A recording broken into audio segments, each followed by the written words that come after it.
കണ്ണൂരിൽ നിന്ന് താഴെ കോഴിക്കോട്ടേക്ക് എത്താം. അവിടെ കനത്ത മഴയിൽ ദേവർകോവിലിൽ മതിലിടിഞ്ഞ് വീണ അപകടമുണ്ടായി. കണിയാൻ്റെ പറമ്പത്ത് കരീമിൻ്റെ വീട്ടുമതിലാണ് ഇടിഞ്ഞു വീണത്. രാഹുൽ കെ വി വിവരങ്ങൾ നൽകും. രാഹുൽ, ആർക്കെങ്കിലും പരിക്കുണ്ടോ? വീടുകൾക്ക് എന്തെങ്കിലും നാശനഷ്ടമുണ്ടോ? മറ്റെന്തൊക്കെയാണ് ജില്ലയിൽ സംഭവിക്കുന്നത്?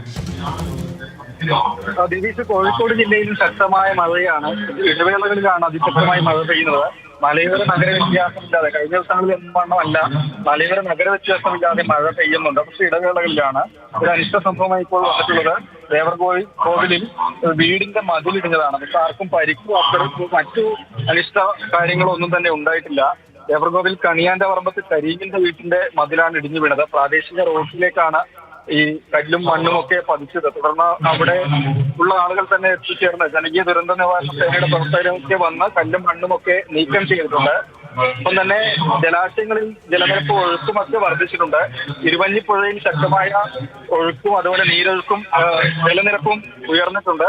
ഇരുവഞ്ഞിപ്പുഴയോട് ചേർന്ന് വരുന്ന ചില താഴ്ന്ന പ്രദേശങ്ങൾ വെള്ളത്തിനടിയിലായിട്ടുണ്ടെന്നതാണ്. പക്ഷേ മറ്റു പ്രശ്നങ്ങളുള്ള ദൃശ്യങ്ങളാണ് നമ്മൾ ഈ കണ്ടത്. അവിടെ മതിലിടിഞ്ഞാണ്. അവിടെ അത് ശരിയാക്കാനുള്ള പരിപാടികൾ നടക്കുന്നു. ജില്ലയിൽ മറ്റു പലയിടങ്ങളിലും മഴ ശക്തമാണ്. രാഹുൽ കെ വിയാണ് വിവരങ്ങൾ നൽകിയത്.